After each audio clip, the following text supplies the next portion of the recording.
What up, everybody? Welcome to the Green Room.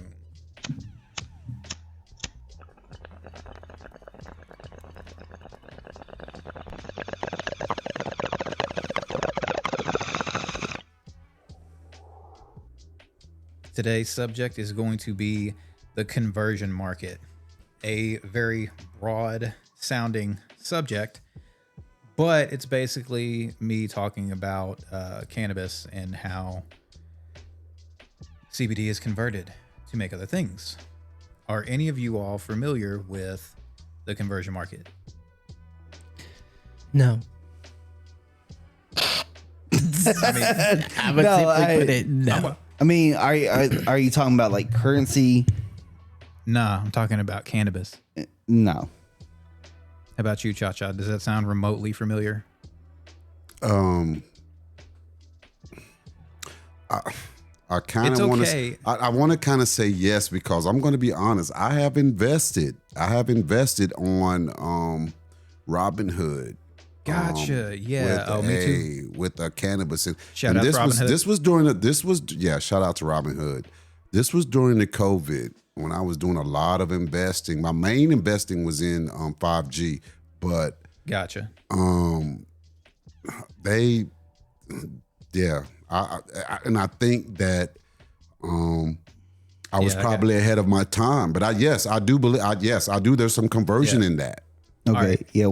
In that sense, yes, I did do the cannabis outlook on my Robinhood, but I don't really over the years, like the market has been okay in certain times, but for the most part, like it obviously depends on who you go with, how you pick it. But that is not actually what I mean. Exactly. What do you mean? How many of you all have had like the vape pens, the Delta 8s, the Delta 11 HHC type whatever? Well, I've gotten the ones from Lex Wellness. Right. Lex Wellness KY. But as far as as far as that, not too many. Yeah. Well, all right. So I will break it down like this. Several years ago, I think it was 2018, got a hemp bill passed to where people could start growing and processing hemp. That is how we got the CBD market, because that is what it was for. Yeah. So it became prolific. The markets do what they do. There was a downturn at one point, and the hemp market crashed. So like the prices of things just were hectic. But around the time right before that crash,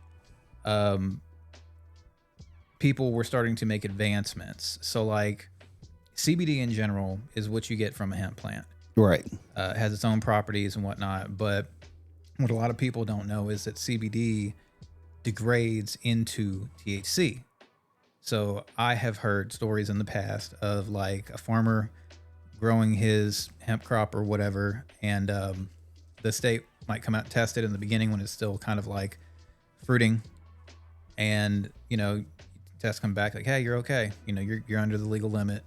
And then after they harvested and like hung, dried, cured, whatnot, they might come back, test again, and be like, hey, your shit's hot now for THC, so you have to burn it or get rid of it in some fashion. So people capitalized on that, especially with a lot of the when you process it, you can get it into a more condensed version, like wax, the extracts and whatnot. With that being said, I have had a pen that was I think it was THCA. Yeah. And that is a little bit more of a complicated subject, depending on like what it is you're talking about directly, but it does have to do with the conversion market. THCA is basically just THC in its dormant form. It hasn't been activated, more or less, because you have to set it on fire to activate it and turn it into THC. Well, it was a sativa one, so Slightly irrelevant. okay. But basically, like, the THCA is a big thing now, because it was a way for people to circumvent certain things. Right. But THCA, like, you can get it from hemp because you can convert CBD to THC, right? Right.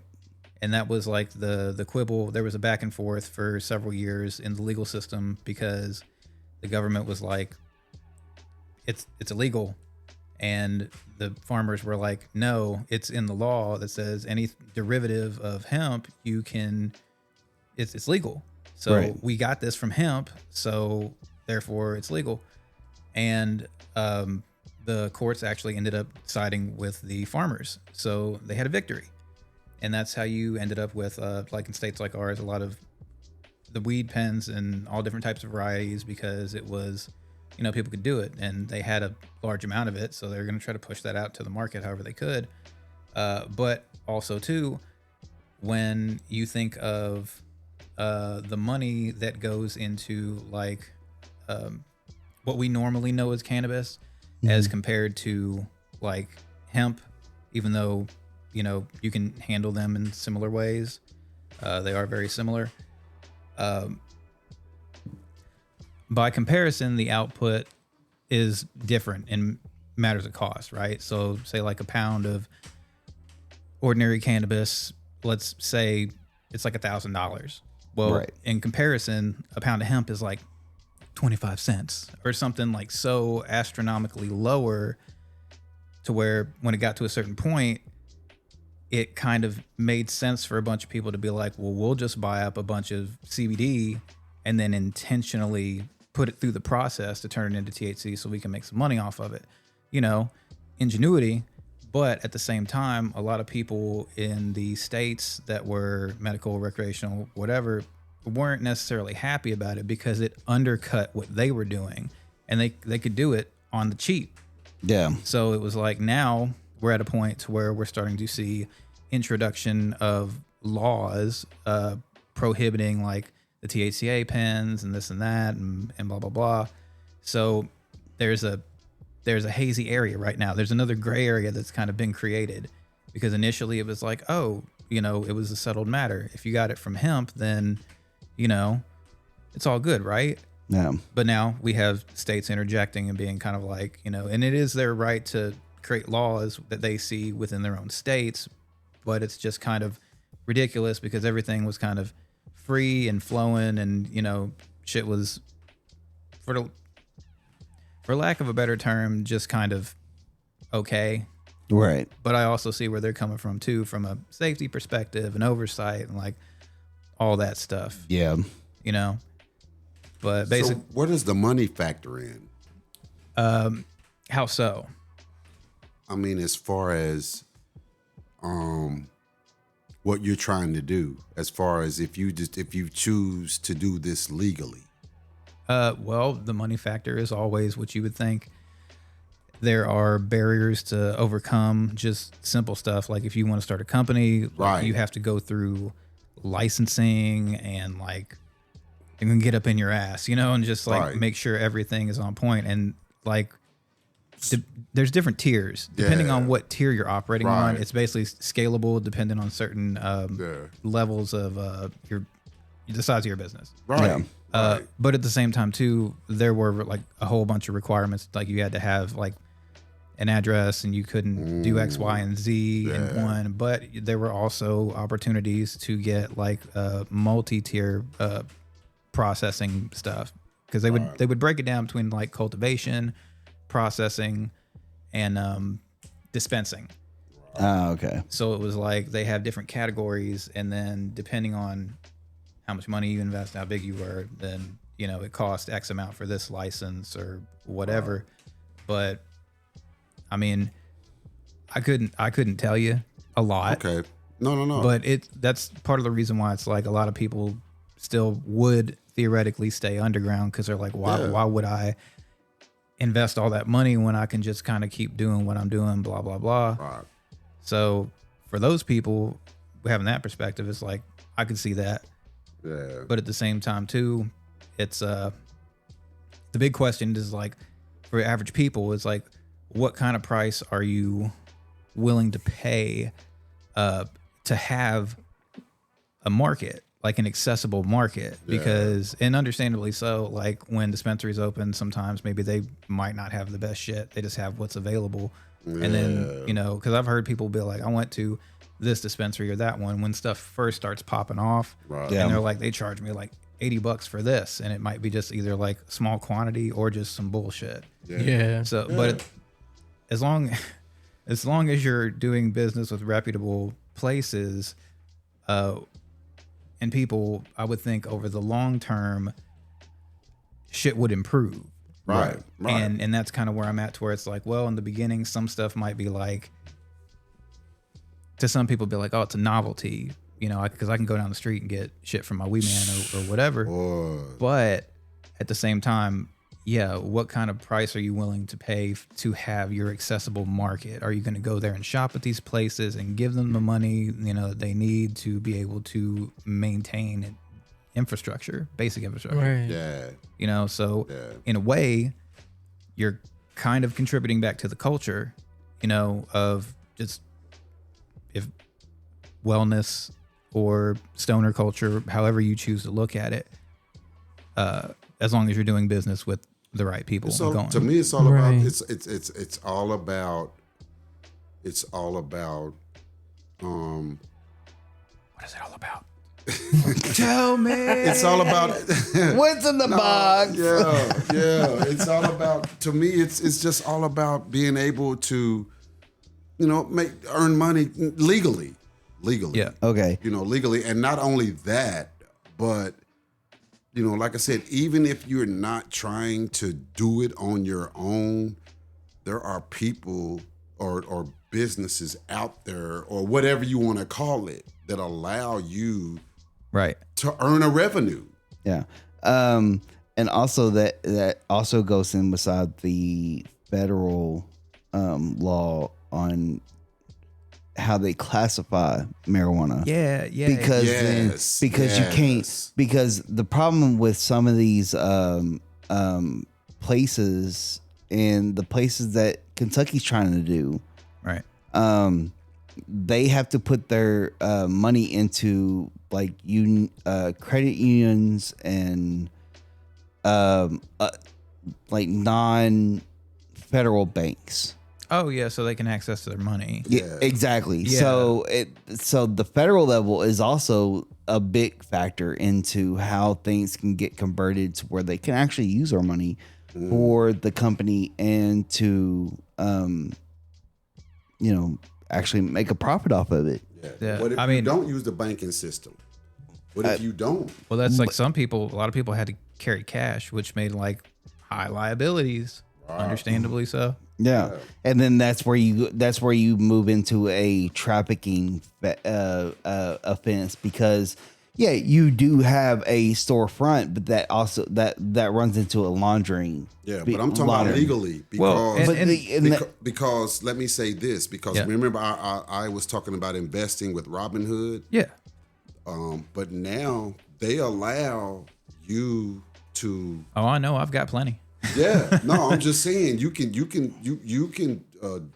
put your money into that account. It's just like online banking now. Well, it's like online banking now. Well, online I mean, banking, that's kind of different as far as like having a business. Well, if you're talking about like the fact that there's restrictive banking because of the federal, that kind of comes full circle back into the point about the conversion market is like, got it from hemp.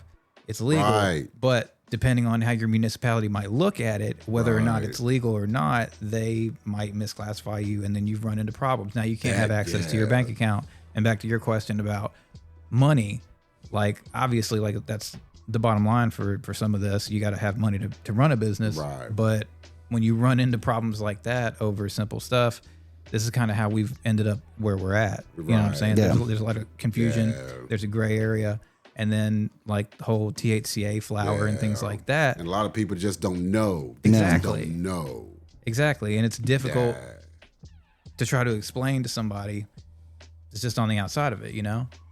Yeah. That's why we're having this conversation. Exactly. So, and that's the one thing I wanted to bring up was of the whole federal level of it, because like we said, they can't put their money into certain banks because federally it's illegal. But depending on which state, and that's why I hate it when they kept talking about, well, we're going to let the states decide. But no, as far as that's cool, but as far as a legal stance, yeah, you're still on like shaky ground. yeah, like you can't put you can't just go to a regular bank that has the federal ties to it and put your money into it. Like you got to actually do your research and figure out the credit unions and all that stuff that are private banks. And that kind of is not credit unions, but some of the other private banks are a little shaky. People who are willing to take the risk. Yeah. With you. But, in that respect, I'm kind of like, lots of stuff remains to be seen. Yeah. He digs. Yeah. And we're talking about conversion, right? Mainly about the conversion of CBD to like THC or Delta 8, Delta 10s, whatever, because it's the same general thing. Like you buy up CBD, you put it through a process with some kind of catalyst or whatever, and then you end up with something else on the other end. Right. So my question is, let's just say someone, and we'll just say Charles McKen III. Right. If he wanted to figure this out, right, what would you be able to say would be the most advantageous to him as far as the conversion? What as far as being able to, if that's something that you wanted to do. Yeah. What would be like, for example, yourself, what if you wanted to do that, what would be the most advantageous for you monetarily? Because isn't that what this is about, right? In the big picture, yes. Right. Okay. Yeah, but ideally, go to places that are friendly. Mm-hmm. If you're trying to stay within the lines, right? Of course, right. But also, it's the same deal right now. Hemp market crashed. We're in a dip, so lots of stuff is cheap. There is the medical market on one end. Yeah. But depending on what your accessibility is to that market, it's because it's like a lot of stuff's privately held. You're not going to buy stock of that. Right. But also, with everything, like I said, coming back to go to places that are friendly, there's a lot of places that are trying to introduce new laws to be restrictive. And if you've invested X amount of money over the years in state or whatever, and you're kind of here and now they're coming for you, then it's like, that's a whole other side of things. Exactly. And and I want to piggyback on the medical market, right? What you was talking about, and that's already regulated because to even get your foot in the door, you had to. Oh my gosh! And America, I work in the medical field with cancer patients, and it's not regulated in all the states of the U.S. And so the thing about it is that you might have patients that say, you know what, I think I need medical marijuana. Yeah. Let's just say that. Right. The steps and the loops that they have to jump through just to be able to be eligible for that. And so that's why I wanted to jump back to the medical market, because it's that is a slow process. That is a really slow process. I could see that. It's kind of like with where we're at too, because like, I mean, I get why they did what they did in state. Yeah. To where there's only going to be like X amount of dispensaries. Yeah. Within so much space, but it kind of makes sense because it's like, well, if you don't really know what the demand is yet, you don't want to oversaturate like they did with the hemp market. Exactly. And then, so I get it. And then who's allowed to distribute to medical patients? Exactly. So they have to. So who's maybe allowed? those dispensaries have to Who's be allowed? Exactly. It's crazy. So, but I'll tell you who's allowed right after this break. Do you enjoy hemp products? I know I do. From pre-rolls and disposables to CBD bath bombs and creams, Lex Wellness Kentucky is a quality source of hemp-based products. Inspired by nature, lab tested for purity. Order online today at lexwellnessky.com and use the code Omega Green for 20% off your order. Again, that code is Omega Green for 20% off at lexwellnessky.com. Welcome back. As I was saying, who's going to make the decisions? What's going to happen? I don't really know. A lot of stuff remains to be seen.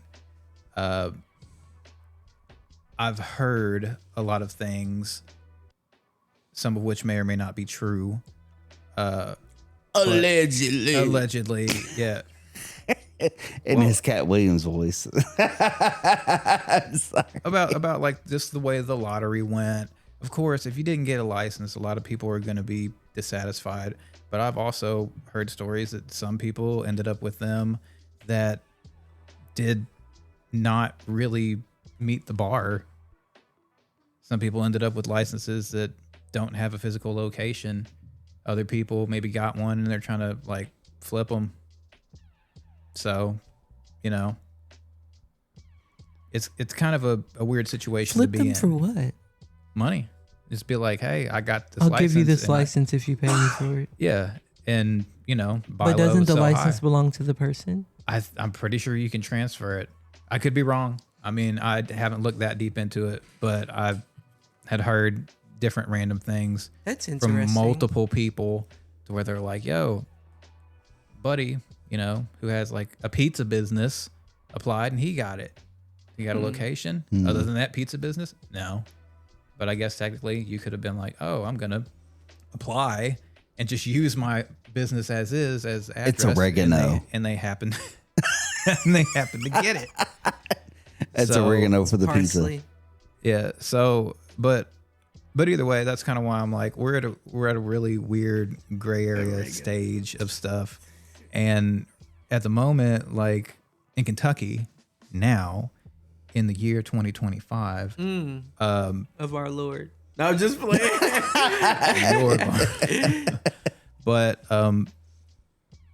yeah, it's just kind of there's no infrastructure, and we are seeing it unfold before our very eyes.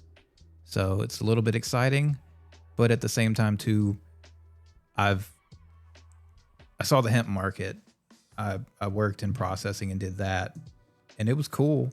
But when shit crashed, it crashed bad, and obviously people lost jobs. But to give you an idea, like I said, what we did processing. So we would take the hemp plant as plant material, Right. Run it through the process, separate the material from the oils, and that's when you get like the wax and shit. Run it through different stages of clarification, and at the end of it, we would get look like cocaine, basically like white powder called isolate, right? Because you have isolated the CBD. No, yeah. So it's basically like white powder. I remember in the height of things, they showed us a kilo of this white powder, and they were like, hey, these right now are going for $5,000 a piece. Right. So at that moment, You thought he was selling kilos for $5,000. no, that's what the market was. But when the market crashed, we could not give them shits away for $300 a piece. It was that bad. Damn. Man. So again, back to the original thing about the money of what went into it comparatively between regular cannabis and hemp, that's night and day. And here we are. Facts. So Good stuff, man. That's good stuff. On the federal level, it's crazy as far as. oh what yeah, the- but I mean, we've been dealing with this shit for like 100 years ish. Facts. Prohibition Facts. of cannabis, hemp, all that stuff. So it's like right now we're at a point to where Finally. well, there's some light on the horizon, and it all really depends on how things pan out with who maintains control of this or that. I think it becomes with the fallback of tobacco, because that's where the prohibition of cannabis was because they were trying to make tobacco and nicotine the main thing and trying to outlaw cannabis because nicotine was a way to get people hooked early. Well, yeah. So with the fall of tobacco, and I seen it within my hometown because it was one of the main. Oh yeah, because they had. Do you remember the? What the fuck? It wasn't the Truth commercials. There was a bunch of anti-cannabis propaganda commercials, like the bitch melting into the couch. You remember that shit? Yeah. A lot of those were funded. They were funded. I forgot about that. Yeah, that's what they were funded by. Big tobacco, Yeah, and alcohol. and then like tobacco was like when I was growing up, like Maysville was one of the leading tobacco oh yeah, a bunch of exports or auctions. Yeah. that's what I meant. Oh, so you got the auction. My family, they So- were from Louisville, so they worked at Philip Morris. Like a bunch of them did. Yeah. So, and then we had a lot of tobacco warehouses. Oh. Well, and then you can see the fall of tobacco because every single one of them, they became, It's like a dead mall. well, all the, and this is hearsay, but a lot of tobacco warehouses started going up in flames. Oh, gotcha. And it is a It's dangerous. hearsay that they went up in flames. No, like it's I'm fucking hearsay with you, on the bro. reason why they went up in flames. Of course. Irony. Because it's a different it is a different beast on trying to store and store tobacco.